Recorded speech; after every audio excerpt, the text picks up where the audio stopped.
Hello friends, आज आपण पाहणार आहोत सिंपल स्लीव्हचं कटिंग कशा पद्धतीने करायचं ते. एकदम सोपी आणि सुटसुटीत पद्धत.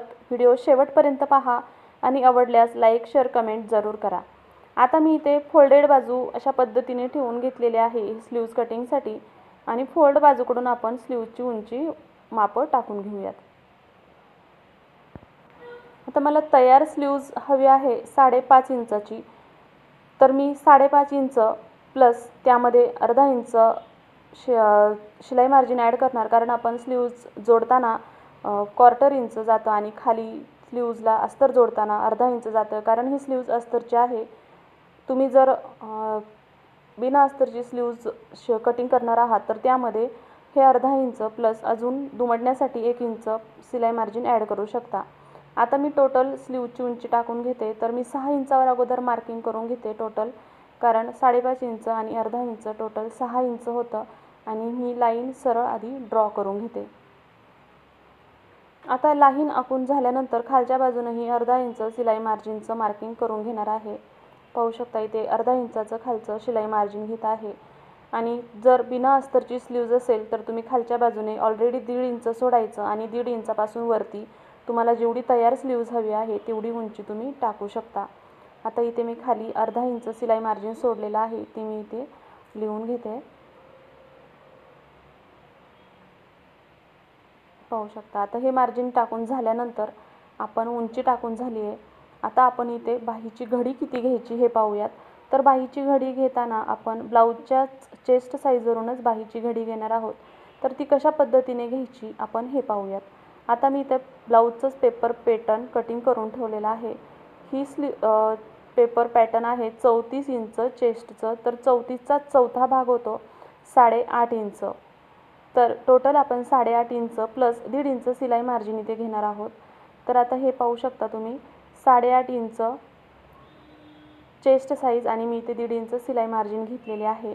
तर आता या पद्धतीच्या मेजरमेंट असेल तर आपण घडी किती घ्यायची. तर या टोकापासून त्या टोकापर्यंत जेवढं मेजरमेंट होतं त्यामधनं अर्धा इंच मायनस करायचं, म्हणजे टोटल आपलं इथं येते 10 इंच. तर 10 इंचमधून अर्धा इंच मायनस केल्यानंतर 9.5 इंच मेजरमेंट राहतं. तर आपण बाहीची घडी घेणार आहोत 8.5 इंच. हा पॉईंट खूप महत्त्वाचा आहे, हे लक्षात ठेवा. कोणतीही साईजची चेस्ट असेल तर त्याची टोटल जी मार्जिन येतं त्यातनं अर्धा इंच मायनस करायचं आणि मग बाहीची घडी टाकून घ्यायची. आता बाहीची घडी टाकून झाल्यानंतर आपण बाहीचं आर्महोल किती घ्यायचं फायनली ते पाहणार आहोत. आता ही झाली पूर्ण बाहीची घडी.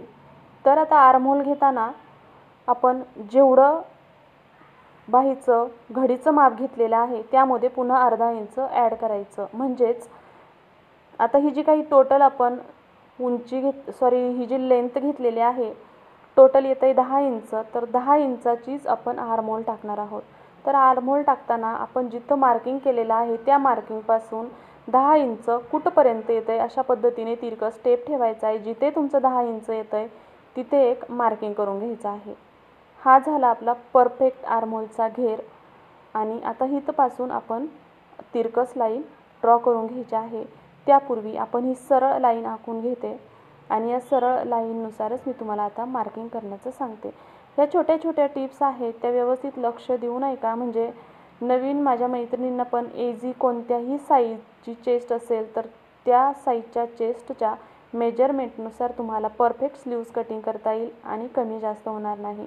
आता मी इथे हे दंडघेरापासून पुढे 1 इंचावरती मार्जिन केलेलं आहे आणि त्या 1 इंचापासून पुढे सेंटर पॉईंट काढलेला आहे. आता या सेंटर पॉईंटवरती टेप ठेवायचा आहे आणि जो काही आपण घडीचं माप टाकलेलं आहे तिथपासून ह्या मापापर्यंत 3 सारखे भाग करायचे आहेत. ते पाहू शकता आता मी 3 सारखे भाग करून घेतलेले आहे. या भागानुसारच आपण व्यवस्थित स्लीव्जला आकार देणार आहोत. हे माझ्या नवीन मैत्रिणींसाठी आहे. आता इथपासून आपण जिथे उंची घेतलेली आहे तिथपासून जो पहिला पॉईंट आपण दिलेला आहे त्या पॉईंटपासून अशा पद्धतीने आकार घ्यायचा आहे आणि त्या पॉईंटपासून खाली गोल आकार असा देऊन घ्यायचा आहे. हे आकार देणं खरं तर प्रॅक्टिसने शक्य होतं. माझ्या नवीन मैत्रिणी असतील तर त्यांना माझं सजेशन आहे की तुम्ही जेवढं प्रॅक्टिस आकार देण्याची करताल तेवढं स्लीव्जचं कटिंग परफेक्ट होईल. आता वरच्या बाजूने आपण 1.25 इंचाचं मार्जिन घ्यायचं आहे आणि त्या 1.25 इंचाच्या मार्जिनपासून पुढे अशा पद्धतीने आतल्या आर्महोलचा आकार देऊन घ्यायचा आहे. म्हणजेच हा फ्रंट आर्महोलचा आकार आहे. आता स्लीव्जचं आकार देऊन झालेला आहे. आता आपण घेणार आहोत दंडघेर. तर दंडघेर इथं टोटल स्लीव्जचा जो काही दंडघेर असतो त्याचा अर्धा दंडघेर घ्यायचा असतो. टोटल जर समजा तुमचं 12 इंच असेल तर 12चा चौथा 6 घेऊ शकता आणि 10 असेल तर त्याचा अर्धा 5.5 होतो. तर मी ते माझा 5.5 इंच दंडघेर आहे, तर मी 5.5 इंच प्लस 1.5 इंच असं टोटल मार्जिन घेतलेलं आहे आणि आता हे मी मार्किंग करून घेत आहे. हे पाहू शकता, अशा पद्धतीने मी व्यवस्थित मार्किंग करून घेत आहे. आता मार्किंग करून झाल्यानंतर आपण करणार आहोत परफेक्ट कटिंग. आता कटिंग करतानाही व्यवस्थित कटिंग करायचे आहे. जो आपण स्लीव्जचा जो काही शेप दिलेला आहे तो बिघडणार नाही. अशा पद्धतीने व्यवस्थित एकदम सावकाश कटिंग करायचं आहे. अशा पद्धतीने जर तुम्ही स्लीव्जचं परफेक्ट मेजरमेंट घेतलं चेस्टनुसार आणि ड्राफ्टिंग केलं तर स्लीव्ज कधीच कमी जास्त होणार नाही. स्लीव्जचा आकारही परफेक्ट येणार. आता आपण स्लीव्जचं हे आहे फ्रंट आर्महोल. इथे पाहू शकता, हे फ्रंट आर्महोल आहे आणि हे अशा पद्धतीने स्लीव्ज पूर्ण ओपन करून घ्यायची आणि नंतर मग फ्रंट आर्महोलचं कटिंग करून घ्यायचं आहे.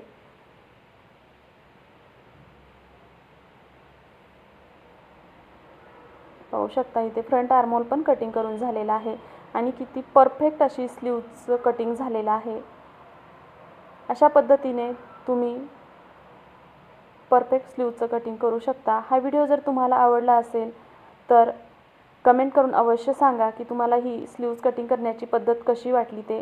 आणि पूर्ण व्हिडिओ पाहिल्याबद्दल धन्यवाद.